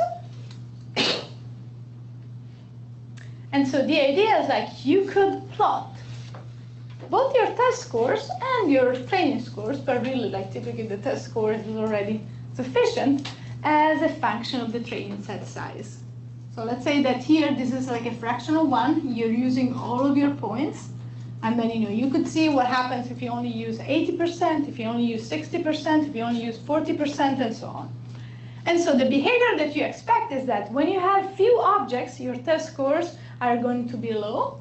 And actually the training scores, sometimes they go like this, sometimes they go like this, really algorithm dependent, so don't trust this too much. But for the test scores, typically, if you don't have enough objects, you're not going to do well. You're not going to generalize well. And then at some point, you reach a plateau. And at some point here, once you're in this regime, then it means that where you are, 70%, 80%, 90%, or whatever metric you're using, just depends on how your algorithm is performing. But this also means that adding more examples without doing any of the other things that we mentioned would not help further. And so I feel like this is also something that's always worth checking, because you may be here in this regime. You may be thinking, okay, I have a high variance issue, but instead your problem may be that you simply don't have enough data. And this is why you're not doing as well as you would like. So these are just in general, good things to check. And I also believe that in terms of general machine learning, this is almost all. Let's see, here is a question for you. You could go by show of hands. You can do 1, 2, 3, or 4. So which of these algorithms is best?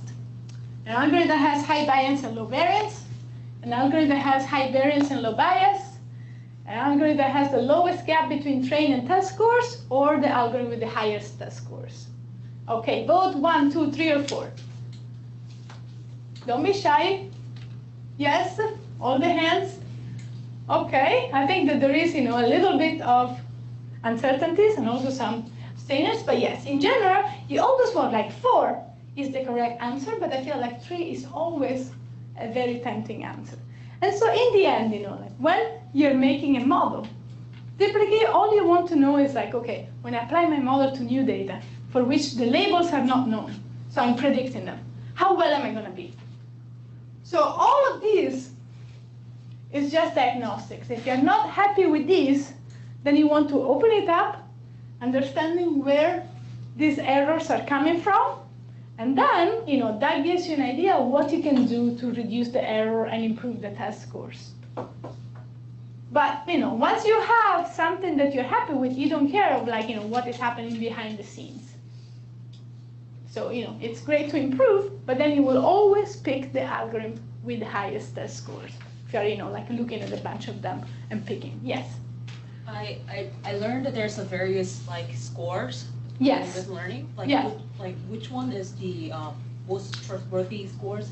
That's a great question. We will talk about it. We'll start today, and in particular talk about it next week. I feel like this is going to be one of the big topics. I can't recommend one. I think it's really, and I know it's not like a great answer. So I think that there are like some. We will start today seeing this. There are some that are particularly dangerous in some cases, and so it's good to know about that. But I have to say, in every single science application that I use, I've actually designed my own score. And so this can be done through like a cost function. And so in general, in classification problems, typically you look at something like the accuracy, which is like the percentage of correct answers. And you could also sort of like tailor this to the the percentage of correct classification in one class versus another. But then, like your metric, what you really care about for science, may be actually a non-trivial combination of all of these. So I don't think that there is a unique answer, but I think there are some just things to watch out for. So we'll look at it today also. More questions? All right, so let's see, what time is it? It's 11:25, so I was gonna say let's take a mini break, but actually let me tell you this, and then we're gonna have this, sort of like exercise that also works as a mini break. Yes? Are you guys still okay? It's morning, so I thought, like this sort of like morning slots make us all more energetic. And I can promise that in the next few weeks we have like a lot less of me talking and like more of sort of like interactive stuff. Okay, so the first algorithm that I like to start with is one of my favorites. It's called decision trees. And so decision trees is exactly the same as playing 20 questions or playing, like this game where you have to guess who you're talking about by asking some questions.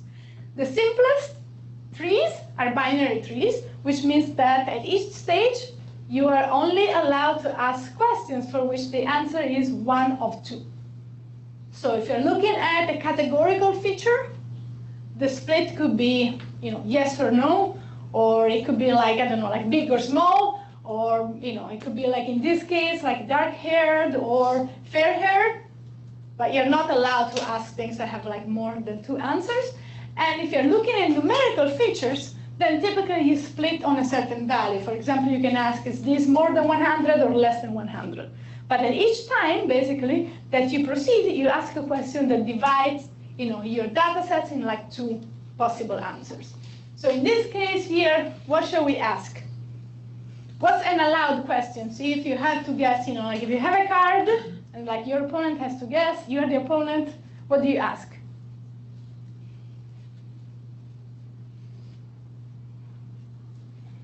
Is it, Maria, possible, like a fair question to ask? Yes, it's allowed, right? Because it has like a yes/no answer. Do you think is it the question you want to ask? No. Why? You want to get a 50-50 split. It's most right, exactly. You don't gain a lot of information by, most likely, you don't gain a lot of information by asking this question. What are the questions that would give you a good information gain? Male, female. Male, female, yes. Does the person have facial hair? Yes. Oh, that's a nice one. Yes. And so you both picked like questions that have like either yes or no questions, and also they tend to split your data sets in like in two boxes of similar sizes. And like this is like of course very empirical, but mathematically this is also the kind of questions that globally tend to give you the highest information gain at every step. And so decision trees are trying to do this. Notice that just like here, the information is what you have. right? Well, I guess that this is always true. But what I'm trying to say is like, once you have defined what your features are, the only question that you can ask are exactly about those features, right? Like the same way that you're not allowed to ask, does this person have a hat and glasses? This is like a not okay question for decision trees. If your feature has glasses or no glasses, and then like has a hat or has no hat, these are the only questions you can ask. So you cannot like do fancy slicing of your data sets. You're always moving along the features. So for example, in this one, you may remember, this is like a 2-feature data set. What are the features? Positions. X1, X2. X and Y, yeah. X1 and X2, I guess they're called that, right? And what is the property that we want to determine? Blue, red. Blue, red, so that's a color. All right, so how should I split?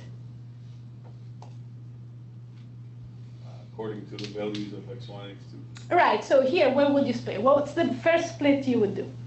Halfway X2.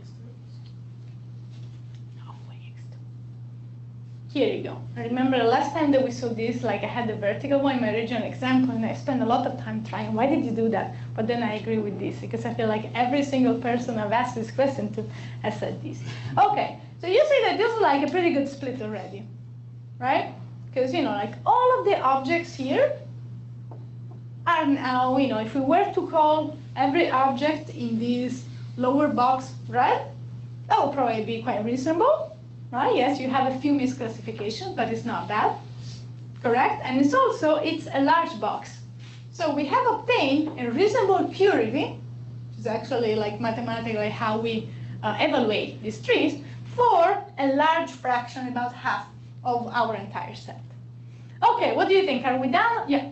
So I'm a little bit confused about why you couldn't combine features. So I mean, couldn't you define a region that was a function of X1 and X2 and ask to If you do feature engineering, yes. I'm just saying that, once you gave, like in the way the decision tree works, they're only allowed to do splits along the features. Okay. So if you want that to work, you have to provide X1 over X2 or X2 times X2. It's not like, it's just like, the way, like what they are allowed to do is always move in parallel. So it's up to you in this case to remap to the features you think may be more helpful. All right, should I stop now or no? Okay, well, what should I do? Do you have another split that you would recommend? 2/3 along X1. About 2/3 over, let's call it like 0.7, like here. Not in all of them, right? So this box is done. This is going to be like a terminal box that in like decision tree jargon is called a leaf, right? It's like, the smallest part of a tree. But in the other box, which is no, then I could put like another subdivision here, and then now I have like 2 boxes in which probably I want to say this is red and this is blue. And now what do you think? Should I stop now? Yes. Yeah. Yeah. I think like at this point, if I kept going beyond this classification that now sees like 2 splits and then like 3 terminal leaf nodes, which is like the final boxes where I'm ready to make a decision, probably I will be overfitting, right? And actually decision trees are very well known for their attempt to overfit, because if you don't set how many splits they're allowed to make, or say how big each boxes could be, you could see that you could keep making tiny splits until each one of the objects belongs to its own little box, which is great on the training set, but probably something that generalizes terribly.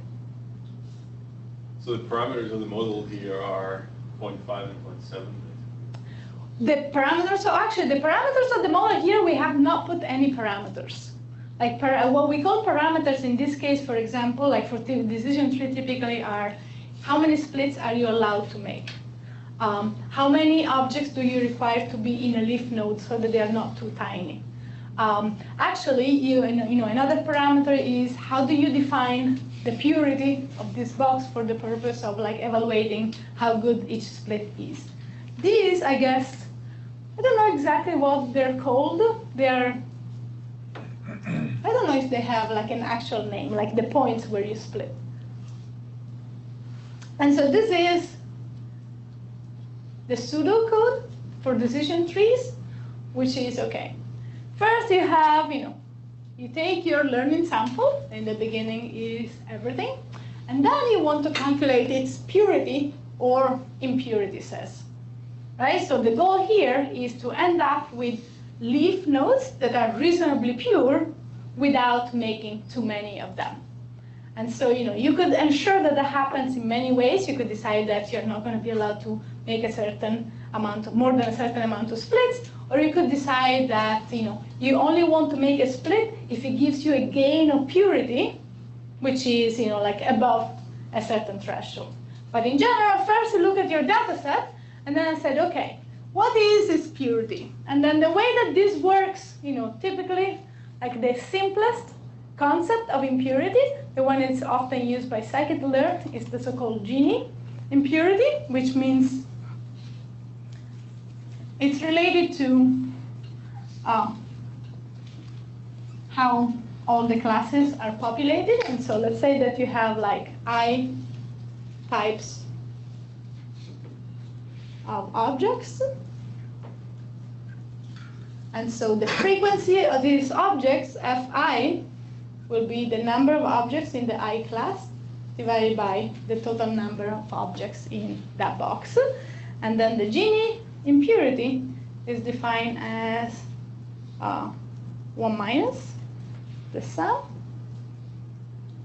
of the frequency squared. And so this means, for example, that if I have this box with, let's see, 3 crosses and 4 dots, then the Gini impurity of this box is 1 minus, like the frequency of the first class, which is going to be like 3, 7 squared, minus 4, 7, which is the frequency of the second class, squared. And so this is something like, I don't know, 1 minus, this is 9, this is 16, 1 minus 25, 49. Am I doing this right? 9, 16, and so that's 24, 49, which I'm guessing is like 0.4, I don't know, 7? Something. So the maximum, for a 2 class, when you have like, say, let's say that you have like an equal number, that's your like maximum impurity case, and it's 0.5. There are other ones. For example, sometimes there's like an entropy impurity measure that you may see when you see like practical implementation, where you have 1 minus Fi log Fi. And these are like, more or less like tolerant to different degrees of impurity. Like for most of the simple cases, it doesn't change too much, but like you could, these are other examples of things that you can tune if you like. And so in general, you're like, okay, you calculate the purity of each box that you have, and you say, okay, is this, for example, below the threshold that I decided I want to stop at? Let's say that if your stopping criterion is like, okay, until each box is pure, I'm not going to stop. This means that you're only going to take classes like leaf nodes that have like 0 impurity in them.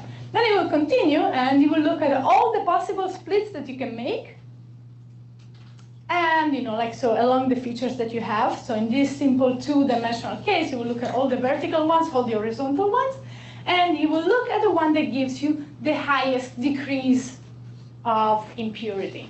And now, at each step, what do? Of course, let me put this here, otherwise it's too easy. Like in this case, what split would you make? Actually, there are probably 2 that are equivalent, right? You could either split like this, I don't know if you guys can all see this, or you could split like this.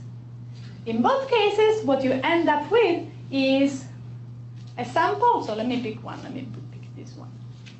Both cases, you end up now with 2 boxes, right? And so now your 2 boxes have, one of them is pure, and it will have a certain weight, and the weight of this pure box is 2/7 of the total. And it's important that they have a weight when you recalculate the impurity for like the new subdivisions, because otherwise, you can always make very tiny pure boxes. But what you really do is to maximize the product of their purity and their size. So in this case, the new purity for this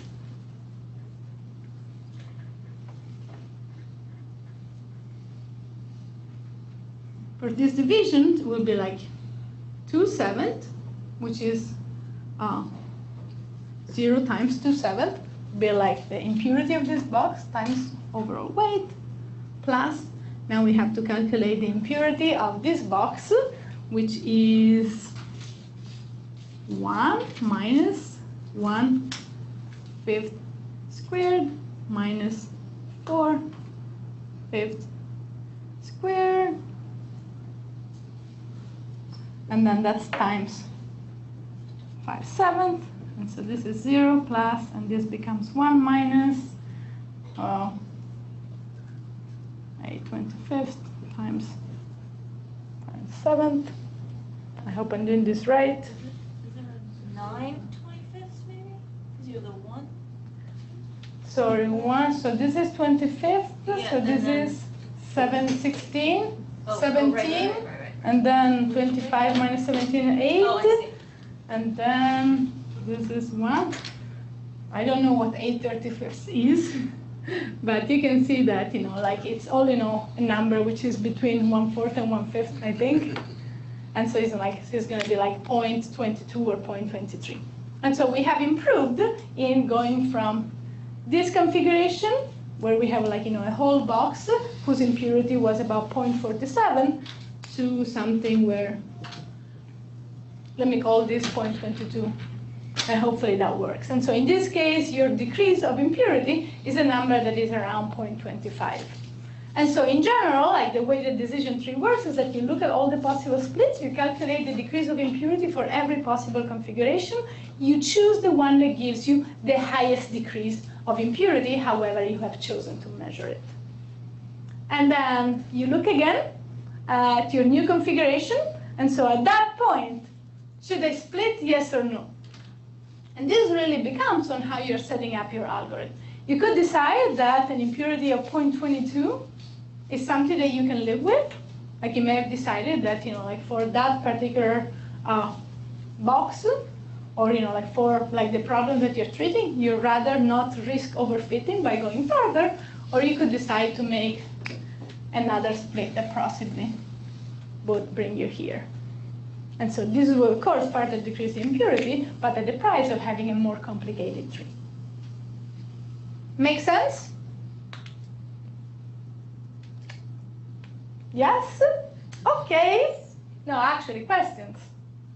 Yeah. I have a question. So the measures of purity or impurity, is that designed to, like, in some way try to have the best at the end number be the most indicative of something, or is that to help algorithmically the process of minimization on the way? I'm not sure I understand the question. So I don't think it's designed, for example, is it something that's designed to give you the highest accuracy score? Is this what you're asking? Yeah. Or no, they're actually not related to the metric at all. So something that is interesting is that in each of these there are parameters you can tune to actually, like increase the performance metric that you want, but they have nothing to do with how that would be. I think this is just meant to achieve the purest possible configuration, the shortest number of steps. So, if you were playing 20 questions, this would identify the path that with certainty gives you like a correct answer with like, on average, the minimum number of decisions. More questions? Okay, so our first example will be a supervised classification problem. So we have some very nice stars. They're variable stars and are called RR Lyra stars. And for this, we have observation of how bright they are in 5 different parts of the electromagnetic spectrum. Ultraviolet, green, red, near infrared, and other near infrared. Okay? And so astronomers also, when they look at the spectra of these stars, rather than just saying, okay, how bright are they in each band, we like to focus on things like the gradient as you move from one another, because you can see that, like the brightness in some sense is like an overall normalization. But what makes different stars really different is the different slopes that they have as they go through this filter. And so sometimes fairly common practice is looking rather than at the brightness themselves to the so-called colors. So if you have 5 magnets here, you can build different colors, but if you're only looking at the ones that are close to one another, you end up with 4 colors that basically tells you the slope of the spectrum in this region. And so actually the observation that we have these 4 colors. And so I have this for you, and I should. So here is, actually, if you don't mind passing them around. So here is some papers that have some training set data and some test set data. And as you can see, you have 4 columns. These are your 4 features. And this will give you the colors that you have. But I'm trying to treat you like an algorithm, so I'm not telling you much about any of the physics involved in there. And then you have the label. So 0 means that this is a regular star, but not a variable star. And 1 means that you're looking at a variable star. And I also give you a test set. And so I'd like to ask you to design a decision tree, and then we can test it on your test set. So basically what you want to do is look at these features, try to see if you can figure out which feature mostly relates to the output, and design the questions that you would like to ask. And then we can, since you have the test set, you should also predict what your tree says the answer should be on the test set, and then we will look at it together and see what a machine would say. And of course, this you can do it all together. You can do you don't have to do it all by yourself. But yeah, I would say let's take 10 minutes to build the tree and then see what happens. Do you all have a paper? Okay.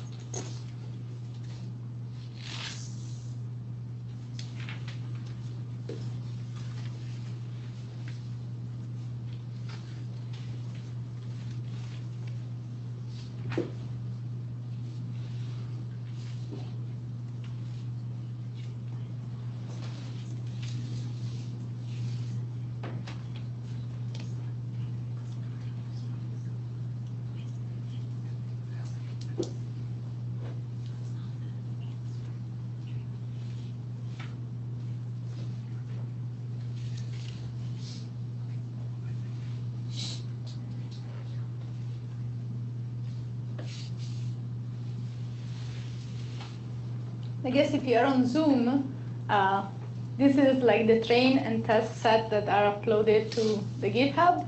So if you want, you can also play by trying to design a decision tree on the small train set.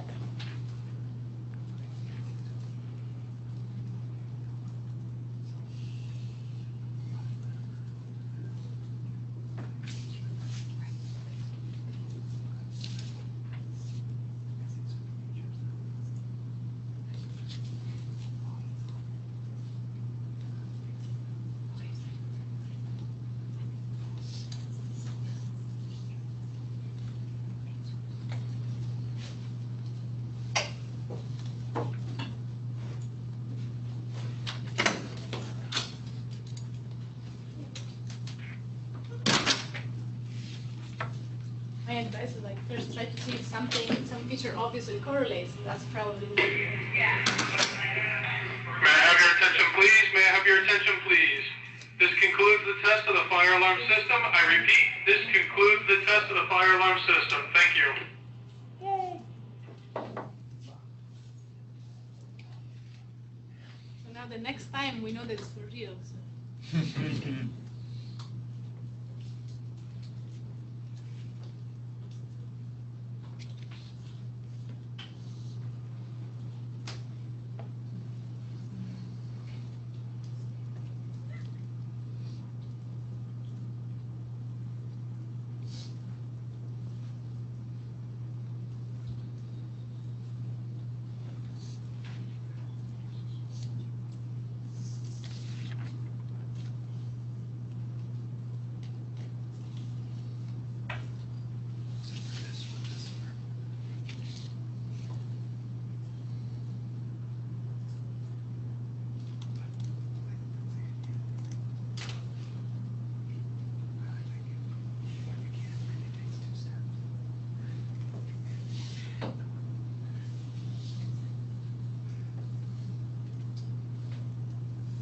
You guys should feel free to talk. It's not like, you know, this like test assignment.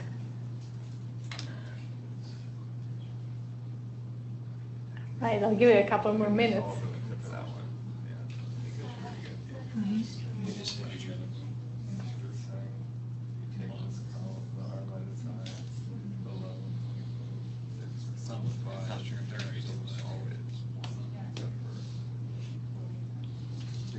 I was thinking primary is 0.02, like it does similar, except for one.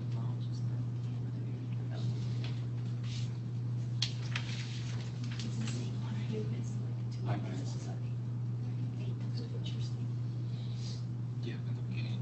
No, U minus junior column. 14 doesn't really scheme. All the ones, only one was one. Yeah. So what if you do both? Yeah.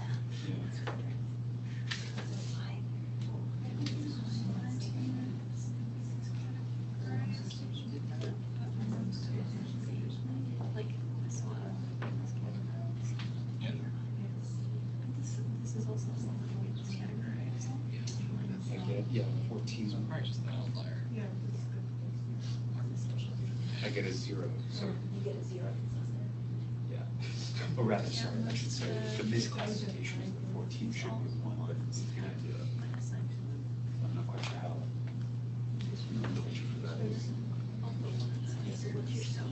So my scheme is that Anybody has a tree that they would like to say, like which, I guess, anybody has decided where you would make your first split, which feature? And is brave enough to tell us. Sorry, yes, yeah. Yeah. Yes, you're absolutely. U minus G. Okay, what do you guys think? Yes, I see some agreement. Okay, and where would you split? Keep everything less than or equal to 0.19. Okay, at 0.19, okay, and then from there, have you also found another split?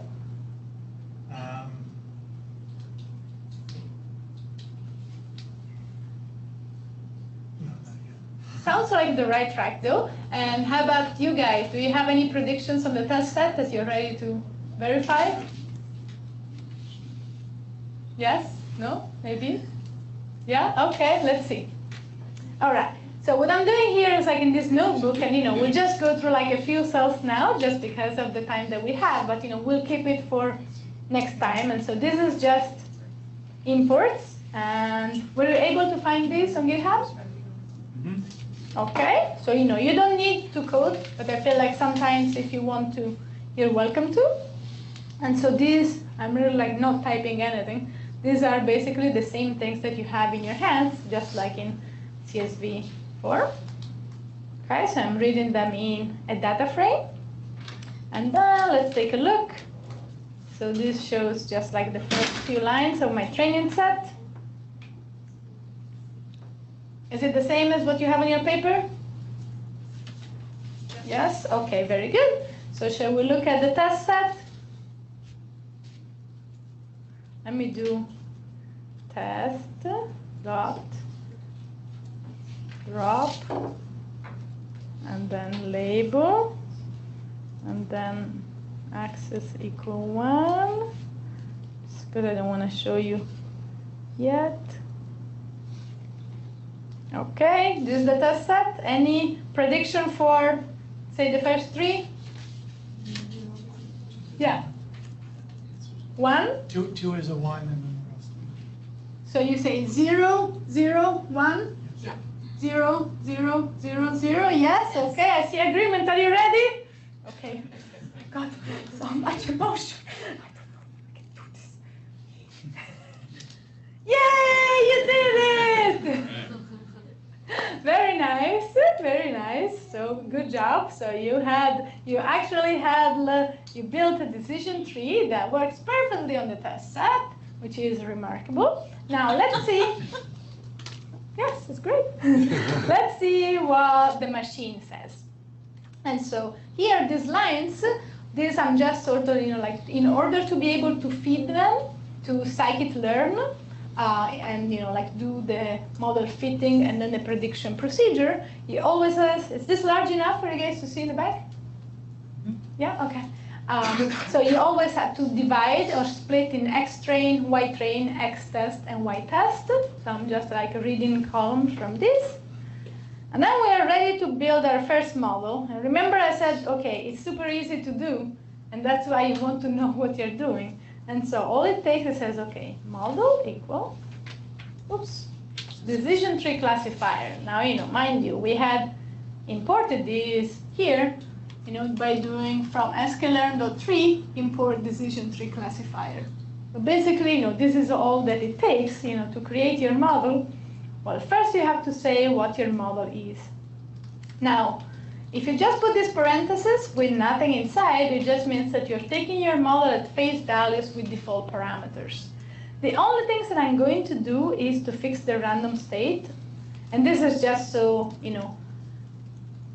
you may ask, what's random in decision trees? Well, the only thing that can change from one run to the next is that if there are different splits that gives you the same impurity decrease, because the features are randomized at every step, you may not obtain the same tree, even if you're running exactly on the same set of data and using all the features. And so, in some sense, if you're building a code and you want to be reproducible, it's good to fix that. But other than that, I'm not touching any of the attributes. Did this work? Yes. Okay, and let's see if we can tell me more about my model. Okay. And so you can see here, you may recognize some of these. This is the criterion is that the gene entropy, max depth equal none, means that I'm not limiting how many steps how many splits the algorithm can make. Maximum features equal none means that I'm using all of them. Maximum leaf nodes, again, means that I don't have a limitation in how many leaf nodes I can have. Minimum impurity decrease is 0, which means that this tree will not stop until each leaf node is perfectly pure. And then, minimum samples leaf and minimum sample splits means that the numbers of examples required to make a split is only 2. Of course, it needs to be 2. You cannot split something else, you have only one object. And minimum sample leaves means in every leaf node, each leaf node is allowed to have as few as only one object. And so these are the things that, like we'll talk next time about, how to go about changing around these things if you find that your algorithm is having problems. But this is where the optimization process will come in. So now we have just decided what the model is, but we haven't fitted it yet. And so we have to say model.fit. And then, of course, we don't use everything. And so we'll just say X train and Y train. And this is what will build our decision tree. Okay? The output is just, okay, it's just telling you again, in case you didn't remember. And then I feel like what I did here is I used this export graphics utility to visualize the tree that has been built.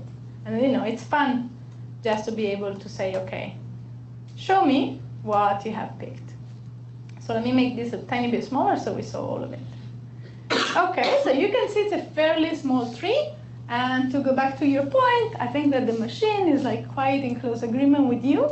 It's using U minus G as its first feature, where it's splitting, and a value of 0.218. Now, I imagine that, like there are different values on which you can split, and though I'm not 100% sure, typically this works like trying to maximize the separation between classes. So, like if there are like 2 objects on each side, you will look at the one that's like, sort of halfway between them, or some like combination of these. And so actually we have calculated our, the gene impurity in the beginning was 0.434, and this number comes from having 22 total samples in the training set, and there were like 15 in one class and 7 in the other.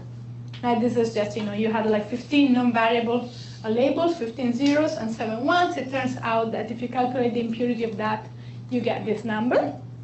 And the colors here, when you have a strong colors, it means that your leaf is pure. And when you have something with like, like a pastel color or white, it means that the gene impurity is high. This is just, how the visualization works. And so first is asking these questions, and then for anything for which U minus G is larger than this number, is saying, okay, I can securely attribute this to be a errorly right, so a non-variable object. And you can see that what's created here is a pure leaf. There are 14 examples in this leaf, and they all belong to the non-variable class.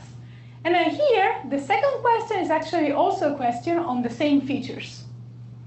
So it's a vertical cut and then another vertical cut. And we'll see it in a moment. That's the last thing that we will see. And then like the next choice, and then this also gives you a pure leaf node with like 5 examples. And then here you're still quite impure, but notice that this is a small box. And then it's doing like another and final split on the R minus I feature. And then this allows to split this in, again, like 2 pure leaf nodes. And it's doing this because, as we said, it was not going to stop until you reach perfect purity in all of the final leaves. So far, so good? Okay. So some questions. What is the accuracy score, which is a percentage of correct classification on the training set, looking at these 3?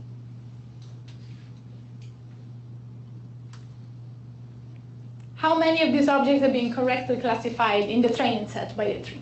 100%. 100%. You can know it because, visually, strong color, strong color, strong color, strong color in all of the leaf nodes, and, like mathematically, you have that 0, 0, 0, 0, which means that, every single classification in the training set is correct. Okay. But also by construction, it had to be 100%. By construction, it had to be 100%, yes. A decision tree that is like left to itself may end up with as many leaf nodes as objects.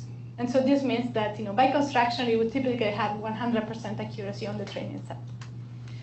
Okay, so how do I print it? So I guess this is, okay, we can answer. 100%, yeah. How can we visualize it? And so in this case, if you want to sort of just like print out the training score, you can use metrics and then accuracy score.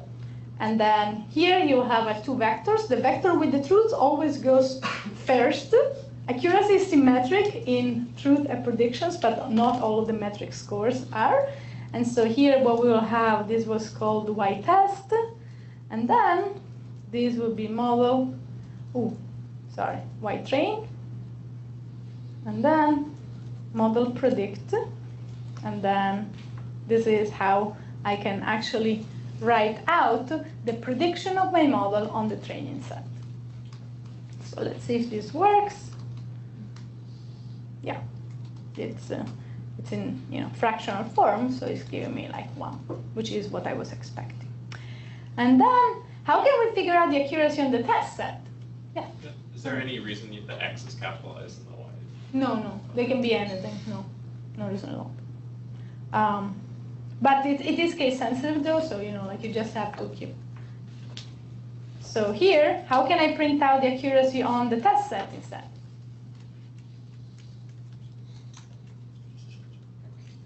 What should I do here? Just put test. That's why I switched to machine learning, because it's not rocket science, unlike what I was doing before. Okay, so on the test set, this tree, as you guys were able to demonstrate, is also getting perfect performance, which is great. And then finally, the last thing before we're already out of time, this is a code that I wrote to visualize the data set and the splits.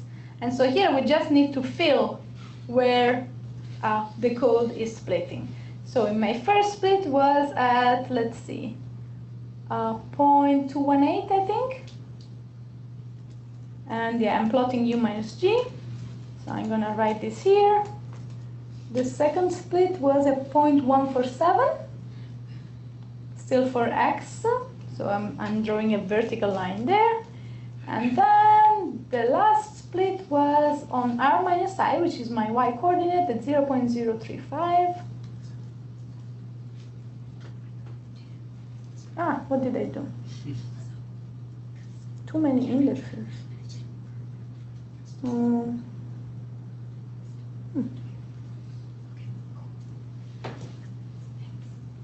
Pretty sure I've run this a bunch of times.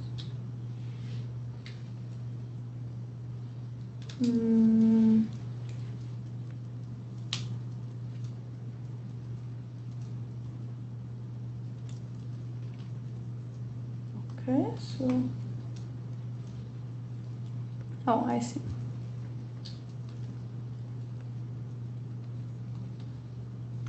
No.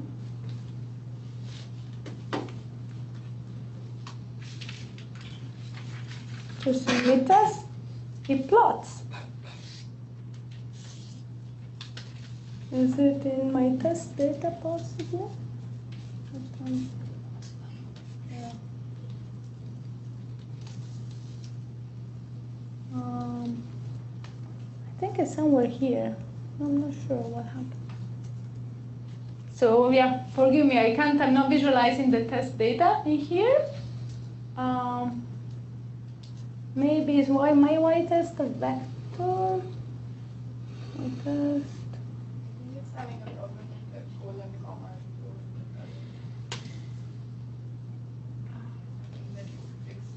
Here?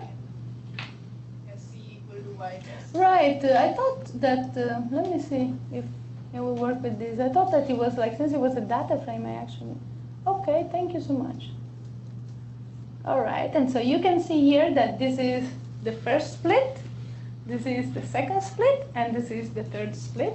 And so the stars here were the training point. And so, you know, like first, it splits like along these lines. This was like the pure sample with 14 examples. This was the other one.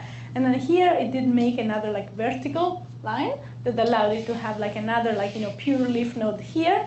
And then like something still a fairly high impurity with like, you know, 2 examples of one type and one of the other. And then the final one was an horizontal one.